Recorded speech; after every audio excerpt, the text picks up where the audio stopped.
Kapansin-pansin ngayon na walang dumadaang tricycle sa mga national roads sa Iriga City.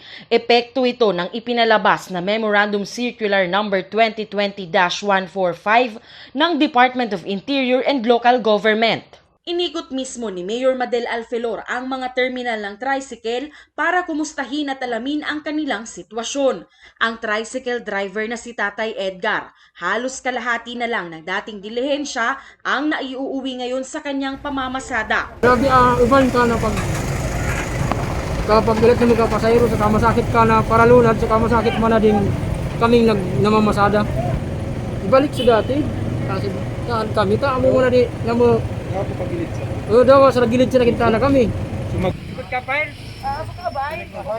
Swisyo naman ang kapwa niya tricycle driver na si Jason. Payagan silang dumaan sa National Road kahit daw sana sa gilid lang ng kalsada. Arag po kada system, kita po na medyo maapektuhan.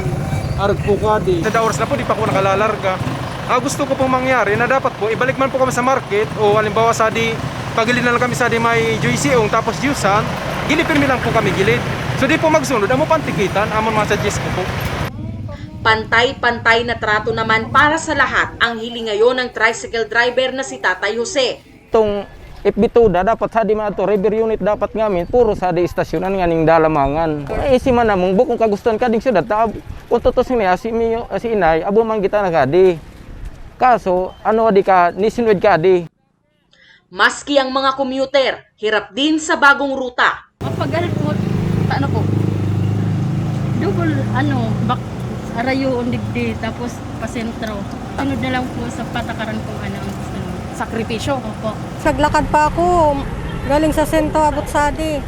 Maayan ako sa San Nicolas, sa may SS. Ano ang kahagadan nyo kuta na? Ibalik sa dati. Binuo na rin ang Special Task Force on Traffic Management Team para masigurong maayos ang isinasagawang rerouting. Mayroong terminal sa Barangay Salvacion, Santa Cruz, San Vicente, San Antonio, La Trinidad, Santo Niño at La Medalla. Karon po kami ng mga actual consultation doon po sa mga TODA members and officers na para po maintindihan nila yung mga gagawing rerouting ng mga tricycles patungkol doon sa mga ruta nila. Sa ngayon po nagkaroon din po kami ng mga dialogue kung ano po yung maging solusyon, ano po yung mga mamimit na problema. Ngayon po unti-unti pong binibigyan ng solusyon. Paglilinaw ng Local Government Operations Officer 6 na si Elmer Pinolio, parte pa ito ng naudlot na road clearing operation ng DILG noong 2019. Dagdag pa niya, alinsunod lamang ito sa kautusan ng national government. So this time, itong 2020-145, ito yung tinatawag na continuation of road clearing. Nangyari ito dahil na-stall yung enforcement ng road clearing nung magkaroon ng COVID-19. Kaya medyo hininto muna yung mga ginagawa ng mga lokal na pamahalaan sa mga ganyan dahil doon sa COVID. Dahil yung focus natin doon sa paglaban sa COVID-19. Kaya doon lahat ng resources ng mga lokal na pamahalaan nakapokus. Pero ngayong sabi sa bagong directive, yung mga lugar na consider general community quarantine and modified general community quarantine, kailangang ma-enforce uli, may balik yung sinasabi nating road clearing. Kasama kasi doon sa memorandum yung pagbabawal ng mga tri-mobiles sa mga national highway. Even before the pronouncement ni President Duterte, dahil existing policy na yan, nabawal naman talaga ang mga tricycles sa national highway. Kaya kung makikita mo sa prangkisa nila na na-devolve sa local government yung through the sanggunian, malinaw na nakalagay dyan sa prangkisa nila except along national highway.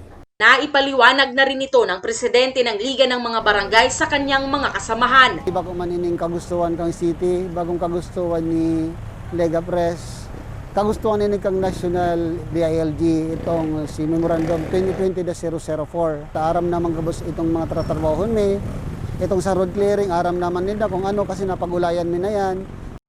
Natin ng solusyon.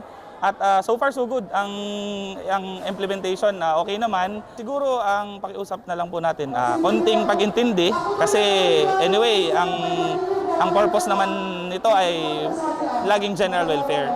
nating lahat. So, Sa ngayon, nagbibigay ng libreng sakay ang LGU sa lahat ng Irigenyos. 4 na multicabs at jeep ang nag-iikot sa kasentroan ng lungsod upang maihatid ang mga pasahero sa terminal. Gumagawa rin ng LGU Iriga sa pangunguna ni Mayor Madel ng mga paraan para mabawasan ang negatibong epekto ng rerouting sa mga driver, commuter, maging mga negosyante.